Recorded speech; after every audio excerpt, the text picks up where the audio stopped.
Nosso programa está de volta agora para conversar com o William Wagner, que é palestrante, vai contar pra gente a história dele e falar sobre a libertação dos vícios. Tudo bem, William? Prazer te receber aqui, viu? Prazer todo meu. William, a gente tem visto especificamente aqui em São Paulo uma repercussão muito grande por essa tentativa de acabar com a Cracolândia. Certo. Não vou entrar agora no assunto de se a maneira que está sendo aplicada é certa ou errada, mas o fato é que alguma coisa precisa ser feita. Sim. E eu queria começar te perguntando, como começou a sua história com as drogas? Conta pra gente. Bom, minha querida, minha história com as drogas começou aos 16 anos de idade, né? Movido por uma curiosidade, né? De saber como é que era. Sempre fui muito bem orientado dentro de casa, mas aos 16 anos pintou aquela curiosidade e eu experimentei, né? Mas infelizmente já comecei experimentando cocaína, né? E aí através da cocaína veio o álcool, né? E fui usuário durante 8 anos, né, até os 23 anos, 22 anos, e faltava pouco tempo para me completar 23 anos, quando eu cheguei no meu fundo de poço, né? Cheguei no meu fundo de poço. Começou usando de vez em quando e depois já estava usando todo dia? Acontece isso de fato? Acontece, a primeira vez mesmo que eu usei, não senti tanta diferença, não deu nada. Que também é o perigo, né? Exatamente, porque ela te seduz, né? Uhum. A droga, ela te seduz. E aí não veio aquela coisa que eu esperava. Você tem controle, né? Não foi nem tanto assim, né? Aí começou só finais de semana, ainda estudava, ainda trabalhava, né? E eu costumo dizer hoje que droga você só usa uma vez, que é só a primeira, né? Da segunda em diante ela está te usando, mas você não está percebendo, né? E aí depois dessas só de sábado, passou para sexta e sábado, sexta, sábado e domingo, depois todos os dias. Por mais que a sua ordem de utilização das drogas seja diferente da maioria, que às vezes começa com álcool, maconha e vai evoluindo, essa história da evolução da utilização das drogas é muito semelhante. A pessoa jura que está no controle no começo, né? Exatamente. E daqui a pouco ela está tendo que usar quase todos os dias. Todos os dias. Né?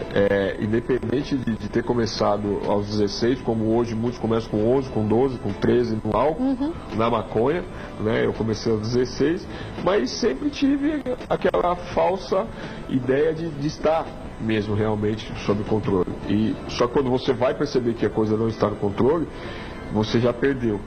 E muito. Porque começa das pequenas coisas. No meu caso foi a primeira coisa parar de estudar. Seus pais perceberam quando? Quando eu tive overdose 2 anos depois. 2 anos depois? Só, você já tinha parado de estudar quando eles perceberam? Já com um monte de mentira, né? Falando com meu pai que... Porque o pai, ele te orienta, ele te cria, ele te prepara, né? Ele sabe quando você vai quebrar a cara, mas tem certas horas que ele tem que deixar. Ele não pode fazer por você, é a sua vida. Ainda mais quando você vai... Essa fase de se tornar adulto, exatamente, é a sua vida, ele não pode fazer por você. Exatamente. E aí foi quando, aos 18 anos de idade, eu comecei num dia à tarde fazer o uso, né, que foi aí que eu comecei a perceber que a coisa não estava... Você chegou a usar crack ou não? Não ainda estava segurando a cocaína, que também já é devastador.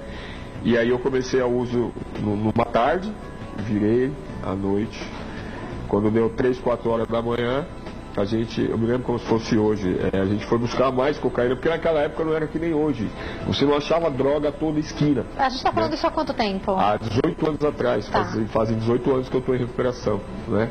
18 não, bem mais, porque isso eu tinha 18 anos. Era então, fazem 20 e poucos anos. Então, eu comecei o uso à tarde, e quando foi na madrugada a gente procurou mais cocaína, não achamos maconha. Fumamos maconha. Isso aí você está falando de um grupo de amigos?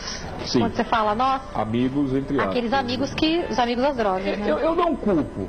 No meu caso eu não culpo porque eu fui curioso, eu sabia já quem usava, né? E foi num show que a gente foi, que eu pedi para experimentar, me lembro como se fosse hoje. Você lembra? Lembro. O cara que eu pedi, ele falou assim para mim, você quer experimentar? Você experimenta, porém já faz 11 anos que eu uso e não consigo largar. Eu me lembro disso. Ele falou isso pra você? E infelizmente ele está no uso até hoje, né? Infelizmente, é um cara que eu tive, apesar das drogas, eu tenho um carinho muito especial com ele, mas eu tive a minha opção de vida e ele teve a dele, né? Ele já teve a oportunidade, né, de se recuperar também, mas não quis. Mas, bom, aí quando deu 3, 4 horas da manhã, eu comecei a passar mal e entrei em overdose em frente de casa. No portão de casa. E os amigos... E é isso que eu queria saber. Eu já ouvi mais de uma pessoa relatar que os amigos nessa hora... É porque... tem um medo depois junto. eu até entendi. Porque